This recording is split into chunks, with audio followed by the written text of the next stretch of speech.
How much does it cost to start an RIA? That is today's question on the Transition to RIA question and answer series. It is episode number 84.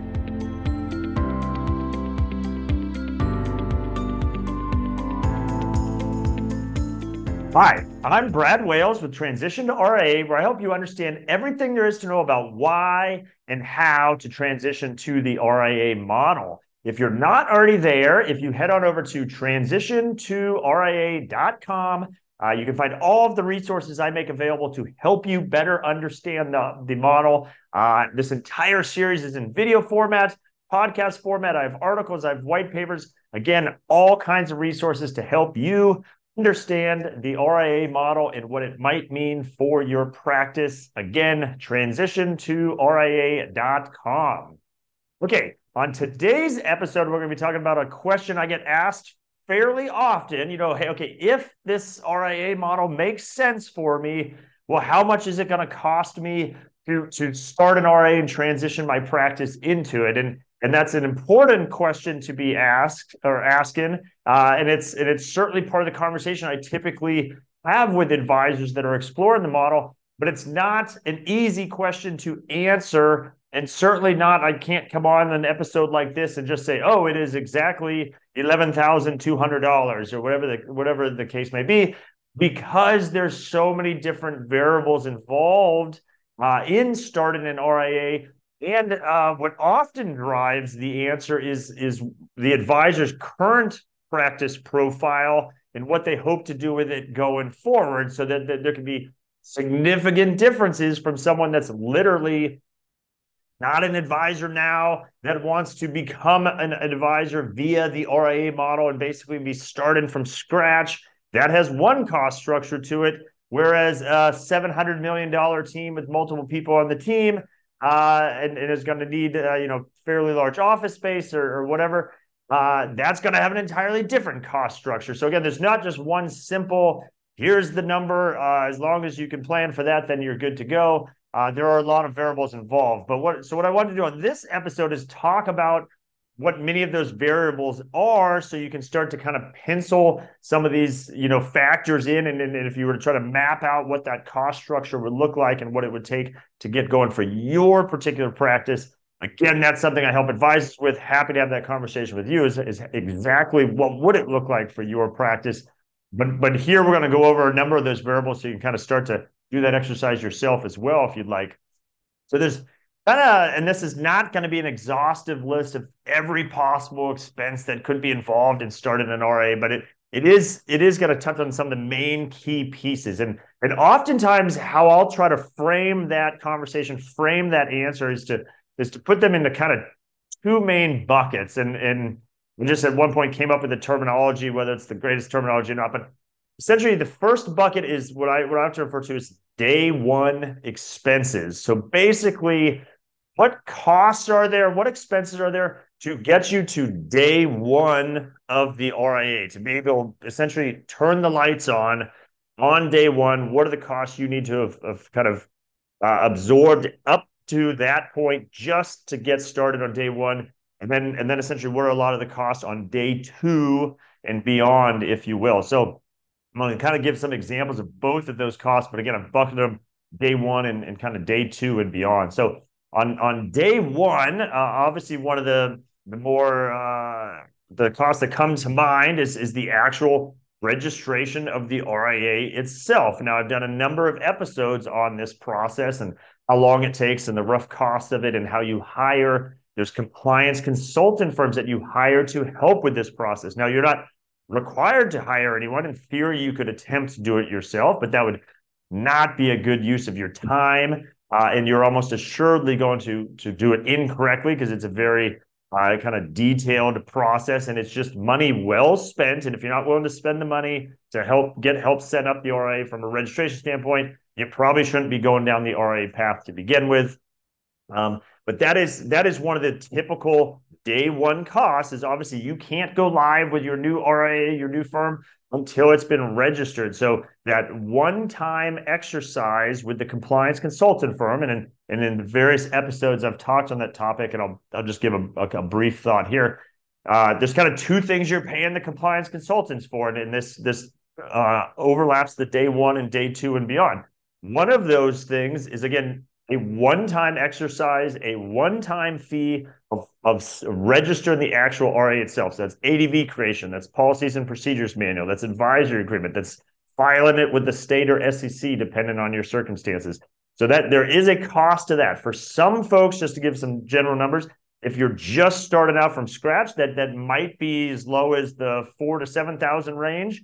And if you're a much larger practice with a much more complicated situation and maybe even need to bring in legal help to help with navigating away from your current firm, it could run 3, 4, 5 times that amount, again, depending on what your circumstances are. So it's a pretty big range, but it is a cost that needs to be absorbed upfront to get the RIA registered. So that's the first kind of day one cost, is the RIA registration. Next is office build-out costs. Now, this is another example where this can vary dramatically. Now, there are some RIAs that are fully remote, fully virtual, that work from home. And in that case, you would not have an office space. There are others that have very elaborate offices in very elaborate locations.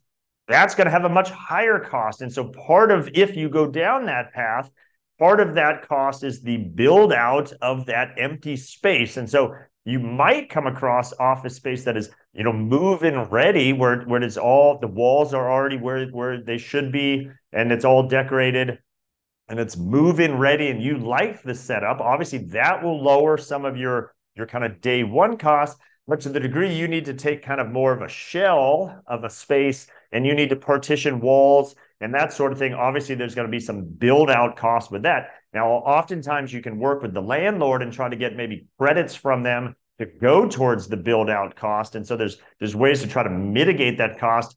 But again, if you do want kind of that more traditional or even elaborate office setup, there are going to be those day one costs to get you to that point of getting started. I did do a whole different episode on how you can try to minimize your office expense costs. So if you want to check that out, you can look into that episode as well. But that is if you were going to have an office, the build out, again, unless you do move-in ready, is typically a day one expense. Now, related to that, even if you build it out or it's move-in ready, or you do build it out and you put in walls where they need to go, you then need to furnish it, and you need to put your IT hardware. So you're going to need laptops or maybe printers or monitors. So there's that kind of day one cost, again, to get going as well. So you have the office, now we need to furnish it, and we need to put in, among other things, IT hardware into the space. Again, that's a day one cost. But if you're going to have an office, you need that from day one. And certainly you're going to need your technology or your laptops and everything from day one, regardless of whether you have an office or virtual. So again, day one cost is the furnishings and IT hardware that might need to go into that as well. Another day one cost is your errors and omissions insurance, E&O policy. I've done a couple episodes on this. You can learn more about it if you want. But the short of it is that most custodians, not all, but most custodians now require that you have an E&O policy. Besides the fact it is a best practice to have it regardless, in most instances you are required to have it. So that would be a required upfront cost to get that policy in place on day one. Again, I've done additional episodes on that. Just search for E&O on the website. You can find it. That's a day one cost. And then the last day one cost I want to mention, and again, this is not an exhaustive list, but is whatever sort of website or marketing you plan to do. Now, this is one you can kind of have some control over, because a big motivation for advisors that move into the RIA model is often they want much more flexibility with how they can market their services, whether they can actually use their own brand for the first time, perhaps, or the types of ways they want to market their services. Maybe they want to do webinars, or they want to do white papers, or whatever the case is. There's a whole world available to you out there, and the flexibility is almost assuredly much greater than where you are at now, particularly if you have the traditional broker-dealer type firms. And so that's a wonderful thing. However, all of that can cost money to implement. So I always suggest to people, okay, hey, have the vision, kind of think through how you want to market your services. And by the way, That will evolve over time anyways, but whatever your initial vision is, the good news is you don't have to implement all of that for day one, right? You don't have to get all the bells and whistles in place for the day one. Now, what you do generally want and need to have is at least, for instance, a website, because as you go and launch the firm and you're talking to your existing clients, they're going to want to see the validity of this new practice, and you're going to need that professional looking website from day one. So again, that kind of part of the quote unquote marketing has to be done, has to be ready. That can include things like a logo, those sorts of things.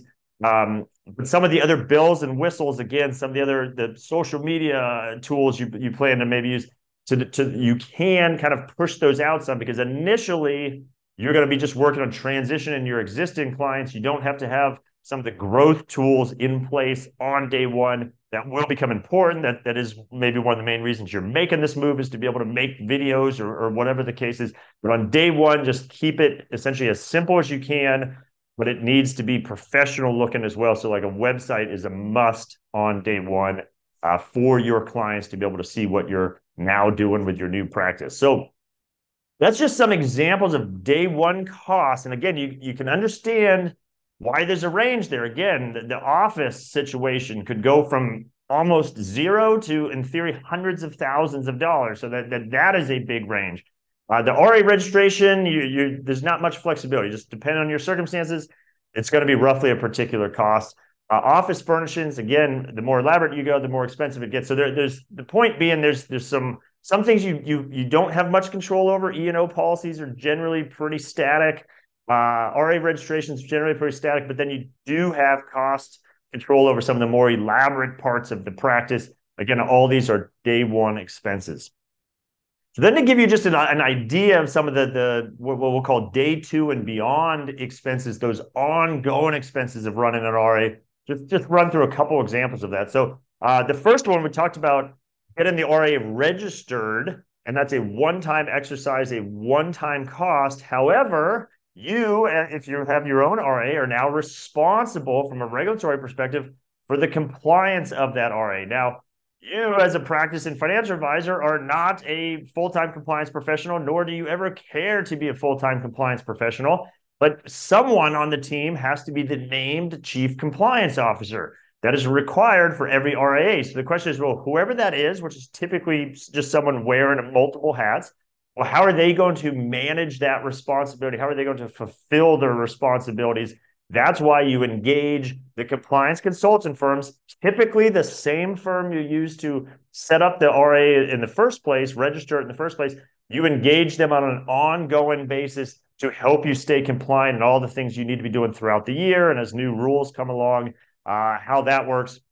And that is typically structured as a monthly or quarterly, sometimes even yearly fee on a going forward basis. It is one of the necessary costs of running an advisory firm. And so effectively on the proverbial day two and going forward, you will need to be paying that cost to help you with that, help you maintain or fulfill your responsibilities. And there's all different price points on that. The more you're willing to pay, the more the compliance consultant firms are willing to do for you. Most compliance consultant firms kind of on this going forward service have kind of tiered levels, the proverbial bronze, silver, gold.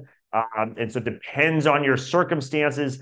It would determine kind of where you might appropriately slot into those tiers. Again, the brand new startup advisor is going to have a totally different situation than the $700 million team is going to have and what their needs are going to be. So, but it is a cost on a going forward basis of starting and running an RIA.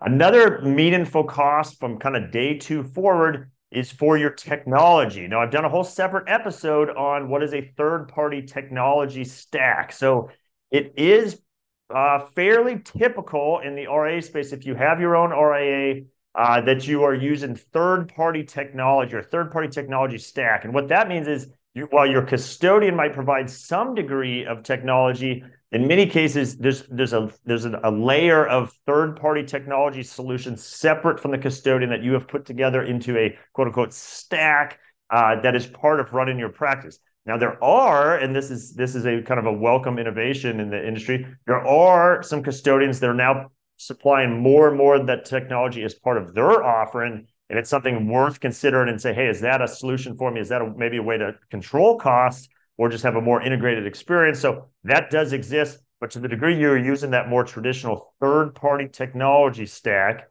and by the way, there's pros and cons to using third party, there's pros and cons to using technology with a custodian. So I always say there's no golden goose. Everything has trade-offs, pros and cons to it. It's worth understanding what those are and how they differ. But with that third-party technology, if you're using that, obviously there's a cost to that. So what am I referring to? I'm talking about things like portfolio management tools, CRM, financial planning.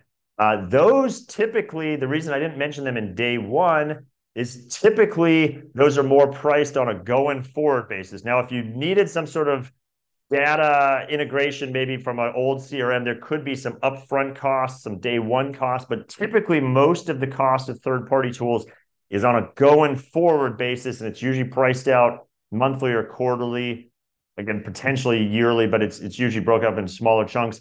And some of the more elaborate tools like portfolio management, oftentimes you can even get the first couple months for free as part of signing up and going to use that tool in your technology stack. So that can help you oftentimes during the transition to kind of keep costs low, to potentially have a couple months for free, but that is an ongoing and a going forward cost. Again, that will range significantly as well. Depends on how elaborate the tools are that you want to use, how many tools you want to use. So again, that can be arranged, but that's almost assuredly, no matter what your circumstances is now, you're going to have some amount of technology cost, again, kind of day two going forward. And then the last two I would just mention on that day two going forward, two of the biggest costs of running an RIA just on an ongoing basis. So one is the office expense. So whether you are paying rent for the office you've built out, or maybe you've even acquired a property and maybe you have a loan on it, that is obviously a large cost on an ongoing basis that you effectively start day two and going forward. Again, could range significantly from if you have a fairly modest office, or if you want a very extravagant office and maybe the largest office tower in town, that's going to have a much higher price point. But that is a meaningful expense for any independent practice, is that office. And then the final kind of big piece is your staff. So depends on how many people you have on your staff. If you have just one person, that's obviously one price point. Or if you have a team of 10, that's going to be a different price point. So that office expense and staff expense are kind of two of the biggest expenses associated with running an independent practice.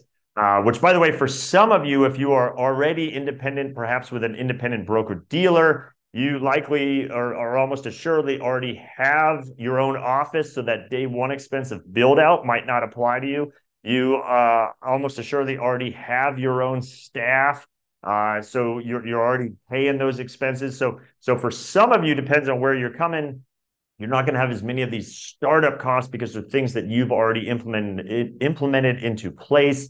But if you are coming from a captive W-2 wirehouse type environment, most of these are going to be new expenses for you. Now, with that dovetails into a point I wanted to make. Don't be intimidated by any of this, or don't think, oh my gosh, this all is going to cost so much money, because the reality is all of these things you are paying for now. As an example, if you're at a wirehouse firm now, you are paying for the office, you're paying for technology, compliance, staff. You're already paying for that. It's just in your payout. I talk a lot about that. You have to take the inverse of your payout. That's what you're effectively paying for these things.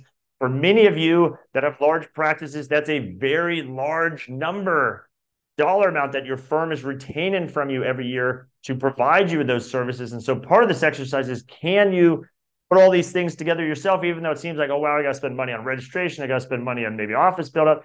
But if you are already paying hundreds of thousands of dollars, if not millions of dollars to your firm now, and that payout retention, that is a lot of capital to work with to cover these expenses on your own. And generally speaking, you can do it for a lot less money, particularly if you control your costs well. So that's one of the example of the economic advantages of the RIA model, is your ability to control your P&L, your cost structure, and any savings you have versus what you're effectively paying for it now via your payout flows right into your bottom line. So don't be intimidated by the process. Don't be intimidated by the cost.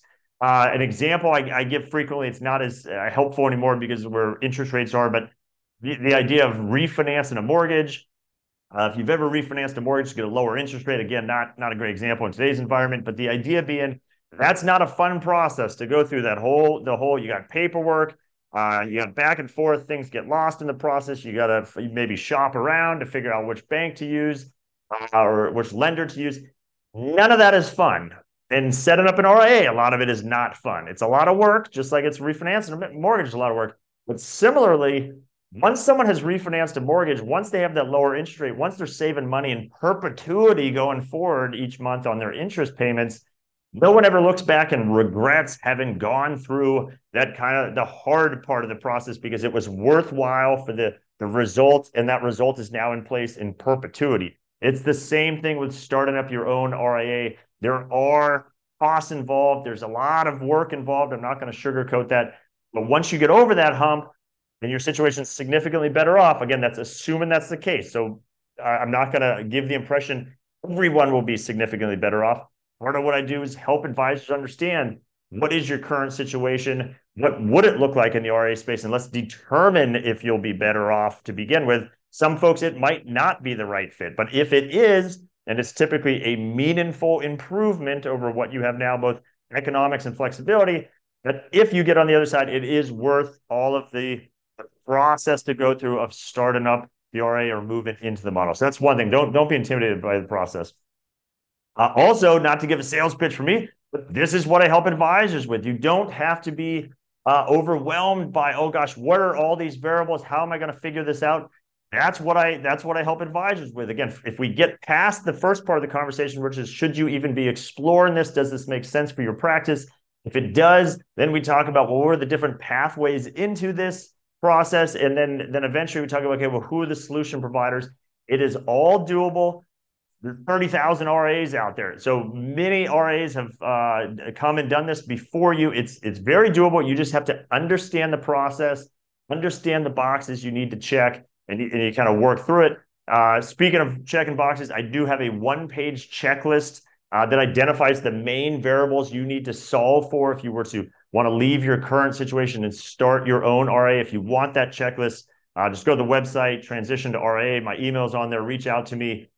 Happy to send it to you, but it identifies these main variables you need to solve for.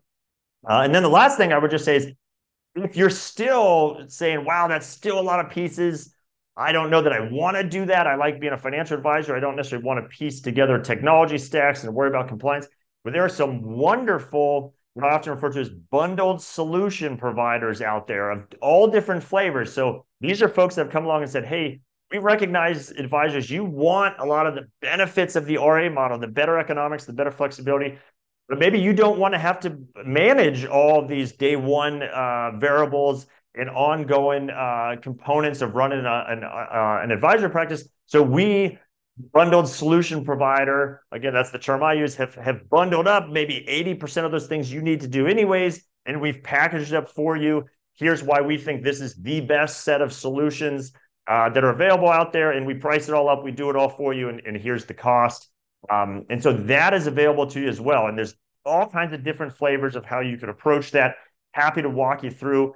I've done some episodes on supported platforms, those sorts of things. So just know that's available as well. So even if you feel intimidated by the thought of trying to figure all this stuff out, or just don't want to do all those steps, you say, hey, I love being a financial advisor, I don't love some of the middle and back office tasks, just know there are some wonderful solution providers out there now that can still help you get the benefits of the model and rather easily outsource a lot of that other stuff to someone else. So with that, I hope that's given you an idea of some of the startup costs and ongoing costs of running an RIA. So now maybe you can understand when someone asks me, hey, how much does it cost to start an RIA?